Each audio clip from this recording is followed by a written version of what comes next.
Mission Impossible Ghost Protocol, Brad Bird's first attempt at directing a live-action film, and a good one to start with. After an IMF agent is killed, Ethan Hunt, played by Tom Cruise, is blamed for the bombing of the Kremlin in Russia. He is branded a terrorist and is unable to get any help from the IMF, and is joined by his team that includes Jane Carter, played by Paula Patton, Benji Dunn, played by Simon Pegg, and William Brandt, played by Jeremy Renner. And they all try to find the real terrorists in order to clear their names. That's like the super simplified version. I mean, it's a Mission Impossible movie, there's more to it than that. So this is the fourth movie in the series, so I guess I'll give you my quick thoughts on the other three. The first movie I liked. It was fun, had a nice cast, but I do agree with the criticism that it was incredibly confusing. I'm still not sure what the plot is. The second one I actually haven't seen. I just haven't gotten around to it, although I've heard very mixed things. The third one I'll actually be talking about next December. Hintity hint hint. But I'll just say here that this one was my favorite of the first three, but by God, this one blows it out of the water. I actually saw this in theaters back when it came out, and I remembered liking it so much that it was in my top 10 favorite movies of that year. And 2011 was the first year I tried to see as many movies as possible, but I haven't seen it since, so I wasn't sure if it would hold up, but I'm happy to report that it does. This should be used as the standard for the summer blockbuster. Yeah, I know it came out in December, but still. It's got a plot that isn't mindless, it does have a lot of stuff going on, and it all works, but it isn't too hard to follow. They never leave you too far behind that you aren't just enjoying the action scenes, which is what I feel did happen in the first movie, at least for me. I like this crew. Tom Cruise is of course great as Ethan Hunt. This is after 15 years of doing the role, and even though he was pushing 50 at the time, he was in great shape.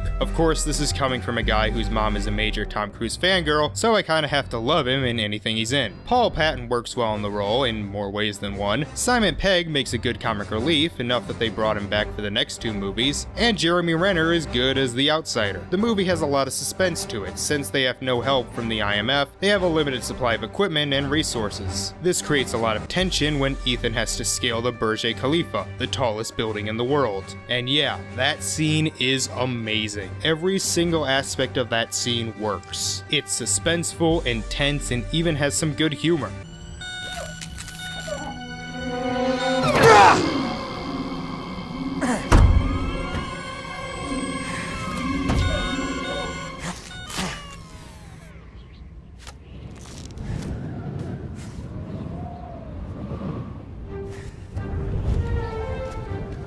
Bird seems to like making jokes out of heart-pounding situations, and for those of you who don't know, yes, Tom Cruise actually did all his own stunts, and that ain't CG, he is outside the tallest building in the world. You know, Cruise gets a lot of shit, but he will always have my respect for just how much he throws himself into his stunts. That whole scene in Dubai is actually really good. The whole thing could rank as one of my favorite scenes of the entire decade. Also, since it's the fourth movie in a franchise, it knows its tropes and has fun with them. The "this message will self-destruct" gets a funny part, and those masks that my suspension of disbelief just barely goes far enough to buy. The stakes are high in this film, I won't spoil it, but when you find out what the big bad plan is, it's pretty fucking horrifying. And that's good because it makes up for probably the movie's biggest problem, the villain. This is one of the most forgettable bad guys I've seen. I remember nothing about him, and I just rewatched it. But besides that, the only other problem I have is that there is a bit of a lull near the end of the second act where I lose interest, but besides that, I can't really think of any problems. All the characters have good motivation. Brandt himself has a pretty sad backstory. It's almost always entertaining, the story is engaging, and it has enough humor without going into parody. You can tell this is done by a guy who has mostly worked in animation, because it just has the feel of something more cartoony, but in a good way. In the end, Mission Impossible Ghost Protocol is just a spy flick, but by God, it's a good one, and I give it a 9 out of 10. After this, we got Mission Impossible Rogue Nation in 2015, and that was also really good. Not quite on the level of this one, but still probably second best. Amazing. What other movie series has it to where the first movie is the weakest one? I would say the first two, but again, I haven't seen the second one yet. I'll try and see it before reviewing the third movie next year. And the sixth movie is coming out in about a month, and that looks great too. So we have one movie left, the one I've technically already covered, but